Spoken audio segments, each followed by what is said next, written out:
The following is a presentation of the Belly Up Sports Media Network. But LJ, we're approaching 9:30 here. We are approaching 9:30. I think it is time. So let's go ahead and welcome in Roy and Donavan, our friends from Friars on the Farm. Gentlemen, how are you doing? Good evening. We're doing great over here on the West Coast. I'm actually over here in the Eastern Seaboard myself. So I'm in Winston-Salem, North Carolina right now. Fantastic. So why don't we go ahead and start up here by talking about you guys, a little bit of what you do. Well, our podcast primarily covers the Padres minor league system from the DSL all the way up to AAA. Any major minor league news. You know, we certainly covered all the union stuff. We championed the union stuff. We covered the contraction, the 120 contraction a few years back. Anything that involves minor league baseball as a whole, and then primarily we cover every level of the Padres minor league system. Fantastic. So what got you guys started on this path? What got you guys interested in talking about this? Well, for me, a few years back, the Padres Twitter and Padres kind of podcasts. There were several different podcasts. Some had different points of view. One was very much about the business side. One was very much just ripping on a very bad team. It was kind of like kicking a man when he's already down, and they were really good. And all the other podcasts focused on the major league team, and none of the podcasts had segments of minor league. You know, they had segments of minor league. For the minor leagues, pardon me. No one just centered on that. And I wanted to focus on that. And I brought Roy on board. Roy knows a lot about the minor league system. We have also partnered with a local website called Mad Friars. And they become really good friends of ours. And we use a lot of their content. And, you know, at this time, it was 2018. We were 2 years after the big international signings that AJ Preller did. We had tons of guys in the system. You know, soon after that, we drafted Mackenzie Gore. We just had all this, this hot lava talent, as Scott Boras said back in the day. And it was exciting and it was fun. And we also like to tell their stories as well. So when we do interviews, we want to hear about what they're doing at the plate. We want to hear what they're doing on the mound and in the field. But we really want to get to know their story and tell their story as men. Fantastic. That was a lot, I know. No, absolutely. Roy, do you have anything else to add there? Really, what got you interested and what got you to be so knowledgeable on the minor league system? Well, I'm a nerd with ADHD and an access to a computer connection. So I subscribed to Mad Friars and I would read their daily write-ups. I became really interested in that. At one point, I was writing for a local blog called Gaslamp Ball. It was part of SB Nation. And at the time it had a big community. And so I met Donavan, and Donovan's trying to get this podcast going. And at first it was just him, and he's like reading box scores, and it was so dry. And so pulling me in and just having two people to bounce conversations off each other, all of a sudden the vibe kind of picked up. And so we've had a lot of fun with it. We've been able to get credentialed by some of the minor league teams. So we'll go up to Lake Elsinore and interview guys. We've gotten to cover the winter meetings a couple of times. We've gone out to spring training. So we have a lot of fun. And we also, in the off season, we like to interview players, coaches, broadcasters, national media people. We talked to Jonathan Mayo, MLB.com, Emily Walden, who's written for several different publications. We just like to talk baseball, and we're big Padres fans, and it's a lot of fun watching the baby Padres on their way up. Certainly. Now, for those of you who have been following the show back when it was, of course, MLB Daily, back when we were going daily with this, we talked to you guys a lot during that first season, and certainly the start of an exciting time with this team. You've got the era of Tatis and Machado was really starting. I believe Darvish and Snell had just gotten there, yes, when we first started talking 2 years ago around this time. Could you take us through kind of what the feelings have been about having this run over the last couple of years? Well, so the whole Tatis deal, that was like the low point in Padres history was watching Bartolo Colon hit his first home run in ever at Petco Park. And it kind of like was just this bottoming out. Like we'd had this optimism from the 2015 Prellerpalooza, and it all just kind of fell flat.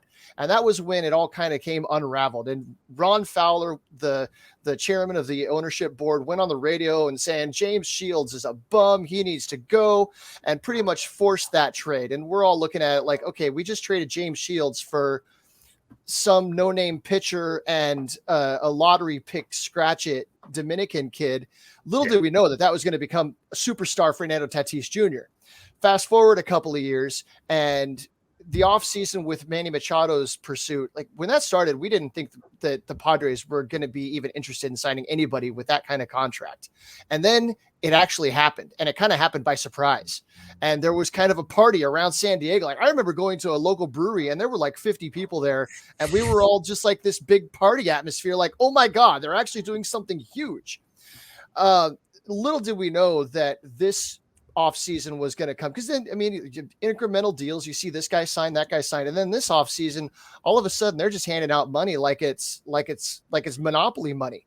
And it's a whole upside down. I feel like we're rooting for the Bizarro Padres now, with a lineup of superstars and a deep pitching staff and a packed house every single night and the best broadcasters in the business covering them.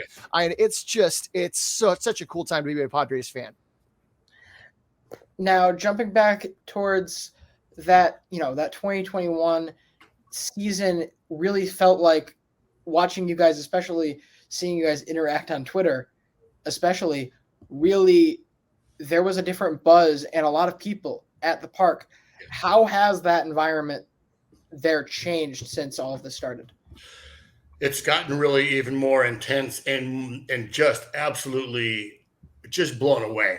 When I've had season tickets we're always a season ticket holder. I'm no longer a season ticket holder, but I was a season ticket holder for the past 5-6 years. And 5 or 6 years ago, we had Monday night tickets. We had 4 rows behind the dugout. You get there about half an hour before first pitch. Plenty of parking. Plenty of no lines in the concessions. Now, the past couple of years, I get home at 3:30. I'm pushing my wife like, we need to get out of here. We need to get downtown. We need to find parking. 2 hours before game time, we're parking 1.5 miles away.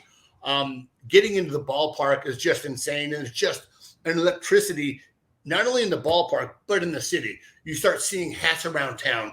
Anytime before this last time, this swelling of gathering of talent, or, this gathering of talent that AJ Preller has done, you'd see a Tony Gwynn jersey, or you'd see a Trevor Hoffman jersey, and there'd be like a Hoffman bobblehead giveaway or a Jake Peavy bobblehead giveaway of celebrating the past. Now you walk down the street in the mall, you're passing by Bogarts jerseys, you're passing by Soto jerseys, you're passing by Tatis Jr. jerseys. And even after Tatis, went through is under his PED suspension, the fans got mad. There were a lot of fans that were just like, hey, there's some accountability with the fans. But finding out, he did it when he wasn't in season, it was kind of, he, at the very least, you could think he was just trying to get back sooner, regardless of the ringworm and the cream. There was an accountability with the fans, and he has come back then and sincerely apologized. He came back with the tail between his legs.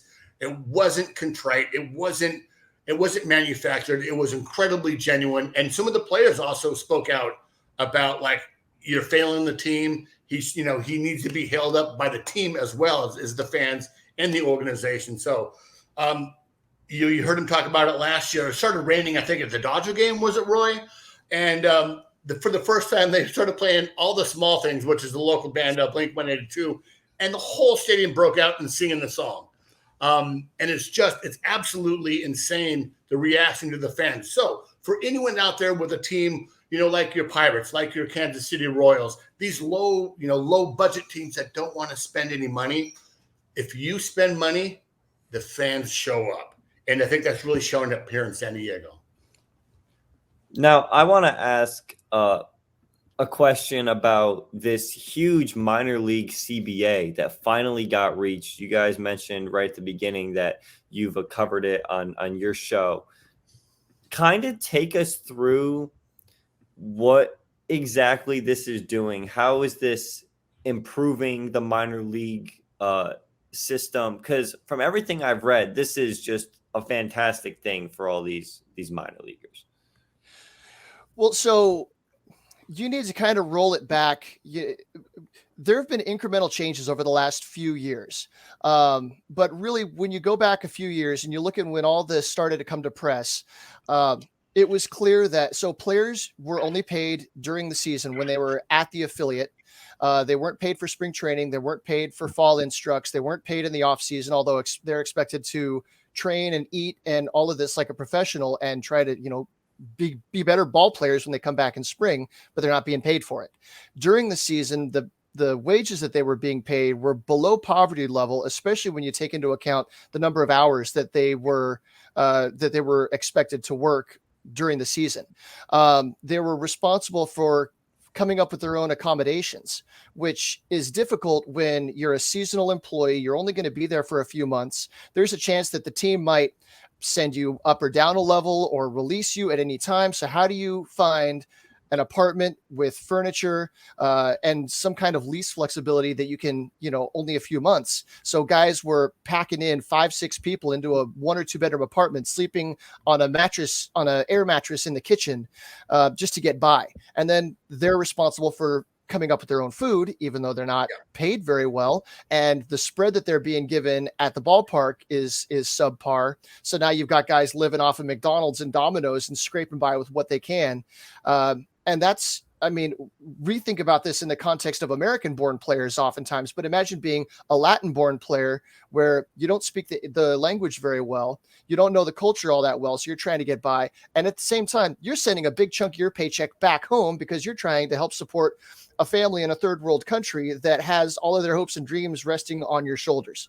So anyway, what this whole collective bargaining agreement has changed.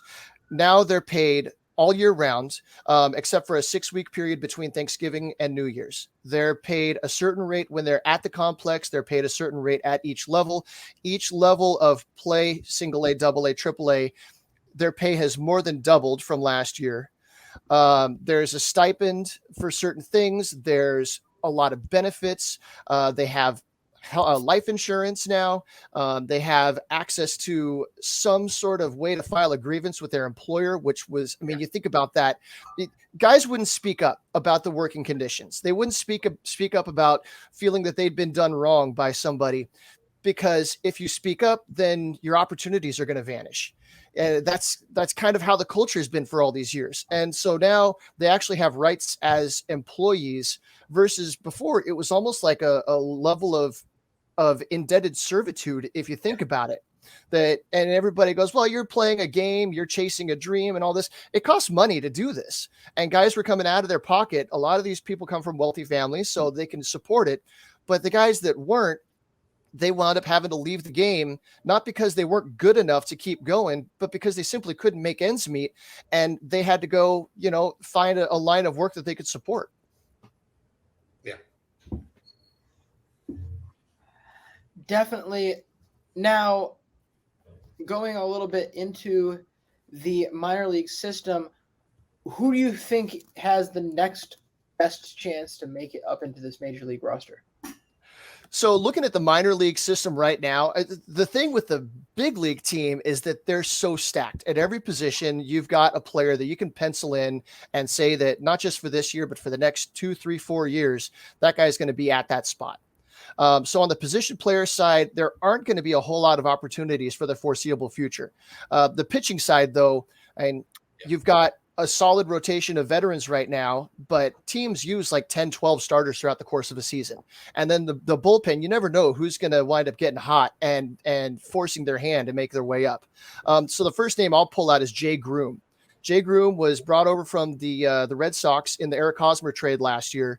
And he came over, had a pretty good close to his season, but this spring he impressed a lot of guys through spring training.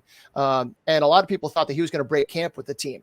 Ryan Weathers wound up coming up with the squad, but he's on the 40-man roster already. Jay Groom is. He's working down in El Paso. In fact, I believe he started today's game. And I feel that when the next opportunity comes up, he's going to be the guy that's going to get called. Yeah. Certainly. Now, Donovan, is there anybody else in particular that you like? Well, in the system, there are tons of guys that we like, but they're very young. Starting with our most popular, I guess you would say, is Jackson Merrill, the shortstop out of 2022. Our top draft pick out of 2022 had a really great spring. Was injured last year in Lake Elsinore, but still hit like 322. Is in high A right now, and he's just hit his first high A home run for the Tin Caps. He's off to a slow start, but certainly could rise fast once he gets comfortable in high A, maybe make it up to double A by the end of the season. The biggest signing most recently is our international signing, and that's the 16-year-old phenom, Ethan Salas, who, although he was signed out of Venezuela, was born here in America and speaks fluent English. The upside on this kid from Baseball America to MLB Pipeline, scouts and national writers just can't say enough about this kid. He did catch in some spring training games. He's caught Yu Darvish's bullpen. He's hit, I think, 2 home runs in the complex. Just recently, he hit a home run off of Luis Castillo, who's down there rehabbing. And he's 16 years old. You watch this kid, and you would not believe he was 16. He's 6'2". He's got built just similar to like Fernando Tatis Jr., has that frame, but he's a catcher. And there's lots to like. And I wouldn't be surprised if he makes it up to Elsinore at the age of 16, or he turns 17 in June by the end of this year. That's certainly fantastic. But again, you are mentioning a lot of very young guys with, far out ETAs. Do you have any concerns about this older roster, granted experienced roster, but older roster being able to hold up until these reinforcements come? Well, I guess that's a problem that you worry about when the time comes. So you're talking, I mean, Xander Bogaerts is what, I think he's 30. Manny Machado just turned 30. I mean, these guys are still going to have at least 4 or 5 years of near peak production before they start to, get on the wrong side of that aging curve. A lot of things can happen between then.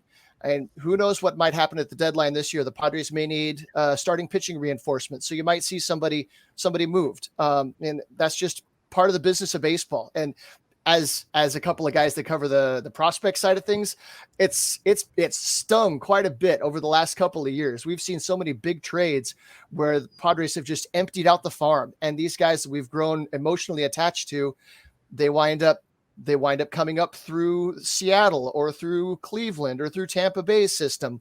So we follow them from afar.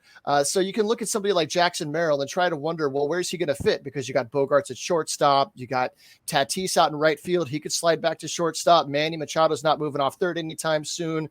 Cronenworth is going to be an infielder for the next 7 years now. But I'd rather just not worry about it. Because injuries happen, trades happen. You never know. Now, we'll get back to the minors, of course, but you mentioned 2 names in there. I'd love your reaction and breakdown on contract-wise. Xander Bogaerts, between him and Don Orsillo, you've taken most of everything I love as a Red Sox fan. But at the end of the day, what do you make of his start and his contract as well as the Jake Cronenworth extension? Well, really with Xander, well, first things first. We love Don Orsillo and Xander excluded. Like he's probably been the best catch that we've gotten from Boston, and he just couples really well with our local guy Mudcat Grant, and they are 2 peas in a pod. And it's funny because we watch a lot of baseball. I watch a lot of other teams in other leagues, and you hear the broadcasters on the radio and on the TV, and they're just so bland and just so okay. They just can't be bothered to be watching the game when these guys are farting around, making jokes, laughing, hardly really following the game. And sometimes you do get a little bit of grief from fans because they don't so much follow the game. But Xander, the signing was so unexpected. And then they were talking about us signing, Mike Judge, Aaron Judge. These are contracts. These are things that, as Padre fans, we're still like, "What? You are high. If you would have told us that 2 years ago, we'd have been like, that's not going to happen." He's had a really strong start. Where someone like Manny Machado is off to a slower start. Xander's already got 3 home runs, 4 or 5 doubles. He's kind of carried this team early on in the season. So, a few years back, some of these long-term contracts has been spun to get really underneath the salary cap, and that's where I think the big deal is lengthening these contracts. And I tell you, 10 years from now, you put Manny Machado out on the concourse signing autographs, he'll be a big enough draw to make the money back for sure.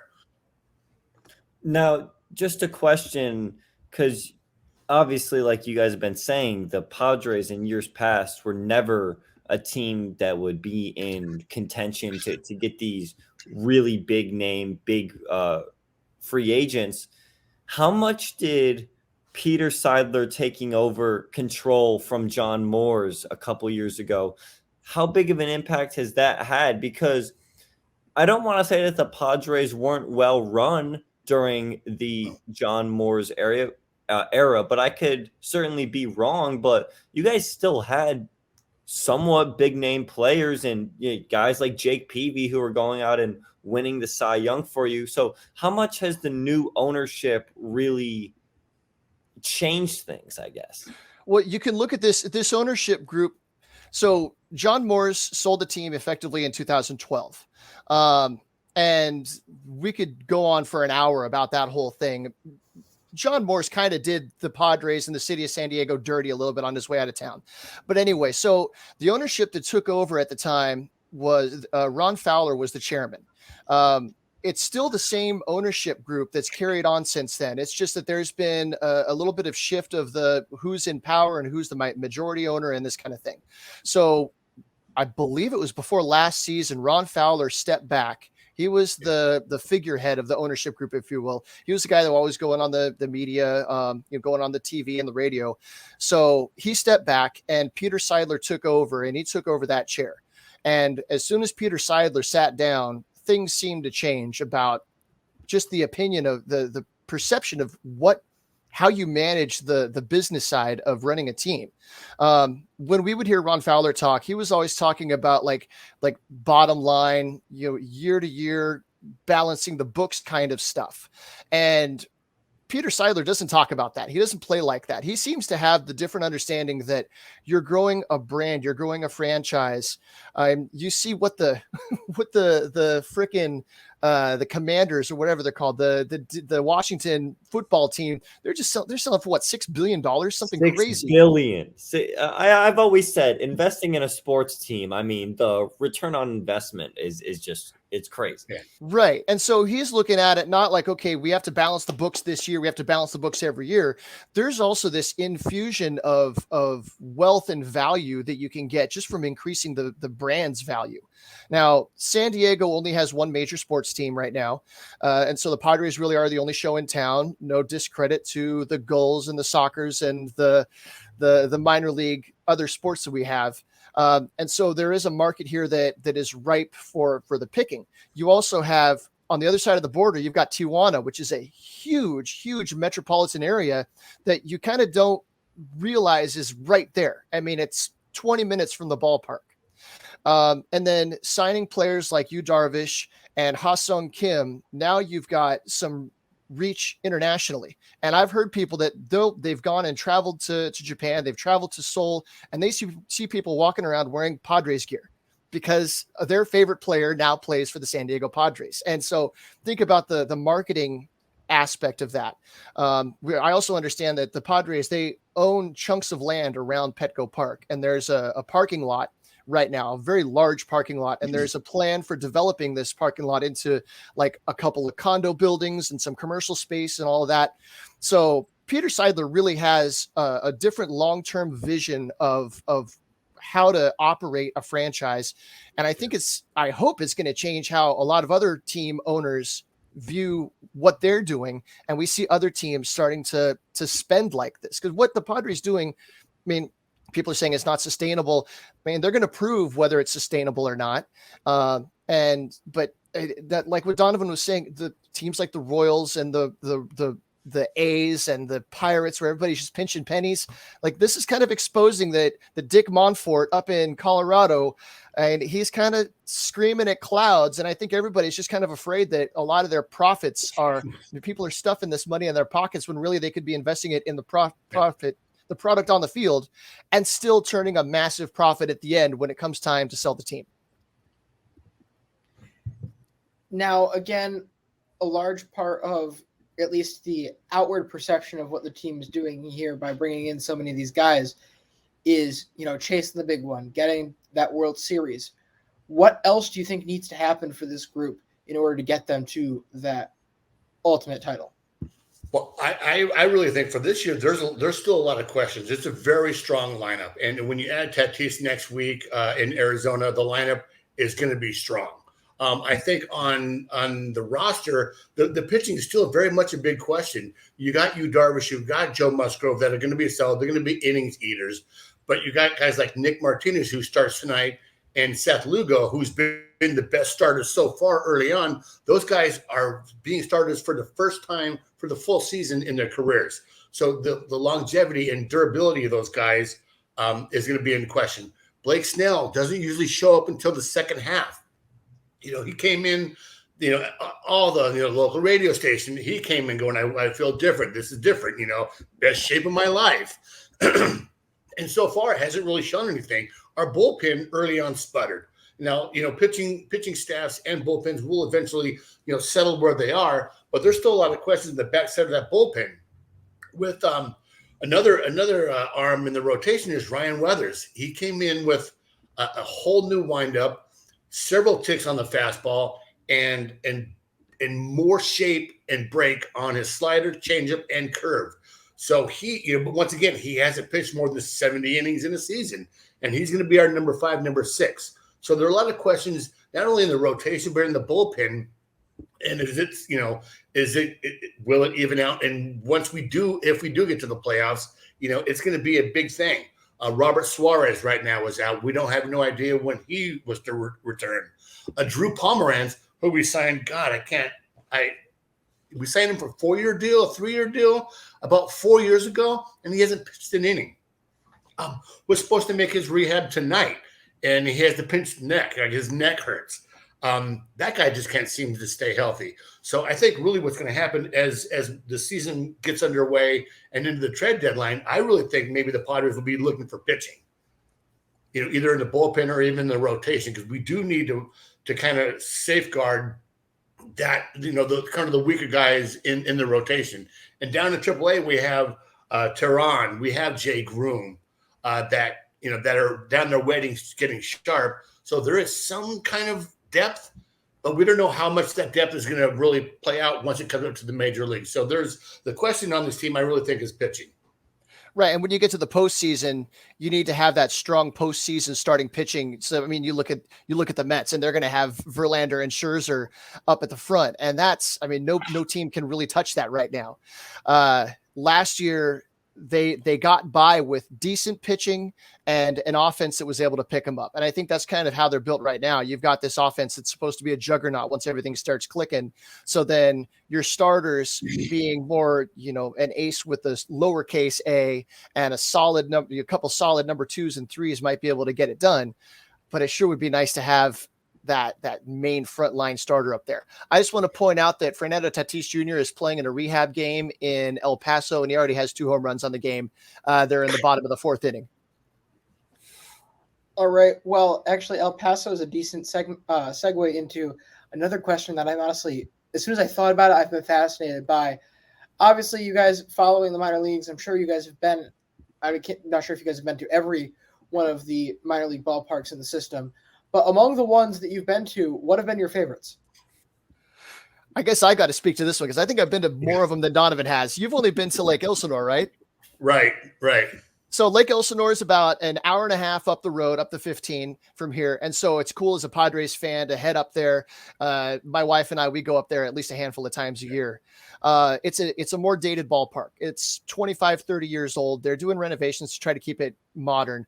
But I mentioned El Paso, the ballpark that they have at El Paso, Southwest Community. The name of the ballpark's escaping me right now, but it's a beautiful modern ballpark that it's one of the bigger ballparks in AAA. They've got this 4-story brick building in right field. They've got the rooftop deck out there. It's the beautiful green steel framing, kind of like what you see at Fenway or Wrigley a little bit. Really neat ballpark right in the middle of downtown, and it's got a really cool vibe. That city comes out and shows up for that team.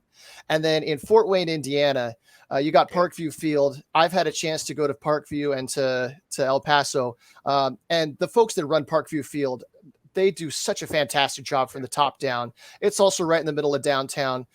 So you've got the backdrop with the large buildings of Fort Wayne right there, but it's a beautiful ballpark with a great community and run by the best people. Neither of us have had a chance to go out to San Antonio where the Missions play. We've had a chance to talk to some of their folks on the podcast. I look forward to getting out there sometime. I understand Wolf Stadium is pretty dated. It's one of the older ballparks in AA, and they're working on a proposal. They just have new ownership as of this year, and they're working on building a new ballpark in San Antonio. Chances are it's going to be more of a AAA caliber. I think they want to bring AAA baseball back to San Antonio. But for what it is, Wolf Park does the job. And I got to get out there sometime and see how they run their show. Fantastic. Before we start to wrap up here, I think unless Brandon has anything else to add, 2 more questions. Just what are some sleeper guys that you guys are particularly fond of within this minor league system?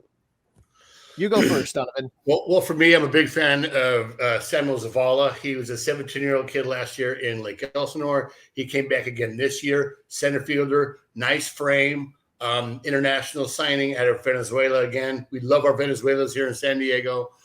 He's someone to keep an eye on. Also, Robbie Snelling just started again this year. So this is another guy in Lake Elsinore. Robbie Snelling, we signed him in 2022 as our Comp B pick, 39 overall. He's 19 years old, upper 90s fastball, great shape on the curveball. He spent all that time at the complex developing a changeup. So he just had his first, he opened the season for those guys with 3 innings of like no hit ball, 2 hit ball. In high A, there's a guy that Lucas Dunn is a guy that it's in high A that I'm a big fan of. Also, a friend of our podcast is Marcos Castañon. He is at a UC Santa Barbara. A guy that that if they work hard and they squint and they keep at it and develop, they could be major leaguers. How much of an impact we don't know.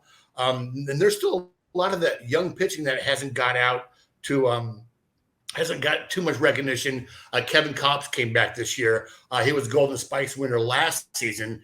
Kind of floundered in his first pro debut season last year, but has come back and done really well. So Kevin Kopps at 26, in high, I think he's in high A, he's in double A. If he's in double A, strong, he could be pushed up to the major leagues maybe sometime this year, just due to age and the stuff that he has. So there are a few guys that. We don't have the big names like Mackenzie Gore. We traded away James Wood and Bobby Barrels, but there are still several guys in this organization that we're high on that I think some of the major national writers are a little high on as well. But certainly keep your eye out for Ethan Salas. That's going to be the big kid coming out lately. Yeah, Castañon, he's playing third base right now for high A. He had a really good year in Lake Elsinore last year. He's a third baseman, can play some short and some second base. The power has all of a sudden shown up. And then Lucas Dunn, he's kind of the dirtbag baseball player. He can play anywhere. He's got some wheels. A couple of guys that I want to bring up. The Padres, they haven't drafted a lot of first basemen under AJ Preller. Then suddenly last year they drafted 2 guys, and one of them just stands out like a lightning bolt on the ballpark. His name is Griffin Doersching. He's out of Oklahoma State. He's got white hair and this big mullet, and he looks like Brian Bosworth. I don't know if you guys know football from the 1980s, but Brian Bosworth was a linebacker who was kind of a media sensation for a little while. And so Griffin Doersching's like 6'4" and just built. He's just a freaking brick house out there. All he does is hit for power. He's like, I'm Griffin Doersching and I hit dingers. Love that guy. On the pitching side, Victor Lizarraga, he had his first season in Lake Elsinore last year. as an 18-year-old. He was the age of he would have been a high school senior last year. He grew up in Tijuana and San Diego. He decided to move to Tijuana and go to a baseball academy there as a 16-year-old so he could be signed as an international signee rather than going to high school in the United States. So fully fluent, but a talented kid with life on his fastball and a couple of developing breaking balls. That's like Donovan was saying. The premium talent in the Padres system is at the low levels right now. And so like Dylan Lesko drafted last year, everybody raves about his changeup. He's coming off Tommy John. We're gonna have to see what he does, but he's starting to throw. There's a lot of people up and down the system, but I don't know. There's something about Griffin Dershing that just fascinates me. I want to see the guy just light tower power. I want to see him become like an Adam Dunn kind of guy. Well, and Griffin Dorsing, I don't know if you guys know, his home run at Oklahoma went viral because he hit it like 450 feet. Like he hit it over the concessions in their left field. And that video went viral and we picked him up and he had 98 plate appearances last year, hit 9 home runs, in his first taste of pro ball. So definitely he's going to be real fun. A kid that pitched tonight, another young kid again, pitcher Hiro Iriarte, another friend of the podcast. Young kid, throws hard, but is a few years away. It has a lot of development, but there's lots to like with him and Lizarraga. Fantastic. Well, as we wrap up here, would you guys mind just plugging yourself again? Where can people find you? And then one more quick thing here. One thing we do every year is we make a list of our favorite players that haven't played for our favorite team. So if you wouldn't mind, just tell us where we can find you online, and then each of your favorite player that hasn't played for the Padres. All right, well, you can find me on Twitter, SD Donovan, and Friars on the Farm podcast on Twitter. We watch a lot of baseball. I like Rodriguez up in Seattle. That kid is just fun to watch. He's young, good-looking ball player. I'm high on him. All right. My handle is @zippy_TMS. And please look us up, Friars on the Farm. We're on all the streaming things. We've got an Instagram account. We've got a Twitter account. And my pick's going to be Jazz Chisholm. We've watched Fernando Tatis Jr. come up with the energy and the swagger that he brings. And he looks like he's having so much fun. But on top of that, it's the baseball awareness. You see him making some plays and throwing a different base to get the lead runner. I mean, he's so much fun to watch. And Jazz Chisholm's that same kind of electric guy on and off the field. He's just everywhere he goes. I'm sure the eyes are on him. Hey, how's Bobby Dahlbeck doing there for you guys? Playing shortstop right now. Nice. Really? Interesting situation. But still hoping for that to all come around. I do want to throw a shout out to a former Padre who's all of a sudden having a good start to the year, Franchi Cordero.